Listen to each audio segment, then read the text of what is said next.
Hi hello. ചില ദിവസങ്ങളിലേ നമ്മൾ ഭയങ്കര ഡൗൺ ആയിട്ട് ഫീൽ ചെയ്യാറില്ലേ? അപ്പോൾ ഞാൻ പൊതുവേ ചെയ്യാറുള്ളൊരു കാര്യമാണ് എങ്ങോട്ടെങ്കിലുമൊക്കെ ഒന്ന് പോവുക എന്നുള്ളത്. ചുമ്മാ ഒന്ന് കറങ്ങാൻ പോവുക. അങ്ങനെ ഇന്ന് നമ്മൾ എത്തിയിട്ടുള്ളത് ചെല്ലാനത്താണ്. ചെല്ലാനത്തിൻ്റെ പ്രത്യേകത എന്ന് പറഞ്ഞു കഴിഞ്ഞാൽ കുറേ കാലമായിട്ട് വാർത്തകളൊക്കെ ഇടം പിടിച്ചതായിരുന്നില്ലേ? അവിടെ കടൽ ഭിത്തി ഇല്ലാത്തതിൻ്റെ പ്രശ്നവും കാര്യങ്ങളൊക്കെ ആയിട്ട് കടലേറ്റവും ഒരുപാട് പ്രശ്നങ്ങളൊക്കെ ആയിട്ട് വാർത്തകളിൽ ഒരുപാട് കാലമായിട്ട് നിറഞ്ഞു നിന്ന സ്ഥലമായിരുന്നു ചെല്ലാനം. ഇപ്പോൾ ഇതാ അവിടെ ഇങ്ങനെ ടെട്രോപോഡുകളൊക്കെ വന്നിട്ടുണ്ട്. നല്ല വിശാലമായ ഒരു നടപ്പാതയൊക്കെ അവിടെ ഉണ്ട് കേട്ടോ. ഇത് അപ്പോൾ നമ്മളിങ്ങനെ ചുമ്മാ ചെല്ലാനത്തൊക്കെ പോയിട്ട് അവിടുത്തെ കാഴ്ചകളൊക്കെ കണ്ടുകൊണ്ടിരിക്കുകയാണ്. ചെല്ലാനത്തെ കാറ്റൊക്കെ ആസ്വദിച്ച് ചുമ്മാ വർത്താനൊക്കെ പറഞ്ഞിങ്ങനെ ചുമ്മാ അവിടുത്തെ കാറ്റൊക്കെ കൊണ്ടിങ്ങനെ നടക്കുമായിരുന്നു. സത്യം പറഞ്ഞു കഴിഞ്ഞാൽ ഇങ്ങനെ ഇടയ്ക്കൊക്കെ എങ്ങോട്ടെങ്കിലുമൊക്കെ പോകുന്നത്, ഇതിപ്പോൾ നമ്മൾ ഒരുപാട് ദൂരെയുള്ള സ്ഥലമാണെന്നൊന്നും ഇല്ല കേട്ടോ. ഏതെങ്കിലും ഒരു വളരെ അടുത്തുള്ള സ്ഥലമാണെങ്കിലും മതി. എങ്ങോട്ടെങ്കിലുമൊക്കെ ഒന്ന് പോകുമ്പോൾ നമ്മൾ ഭയങ്കരമായിട്ട് അങ്ങ് റിലാക്സ്ഡ് ആയി പോകും, ഭയങ്കര റിഫ്രഷ്ഡ് ആയി പോകും.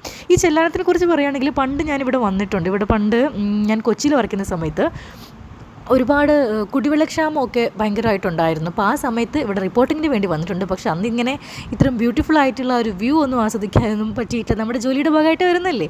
പക്ഷേ ഇത്തവണ വന്നപ്പോൾ അടിപൊളിയായിരുന്നു, നല്ല അടിപൊളി. നിങ്ങൾക്കൊക്കെ വൈകുന്നേരം ഫ്രണ്ട്സൊക്കെ ആയിട്ടൊക്കെ വരാൻ പറ്റിയ ഒരു അടിപൊളി സ്പോട്ടാണ് ചെല്ലാനം.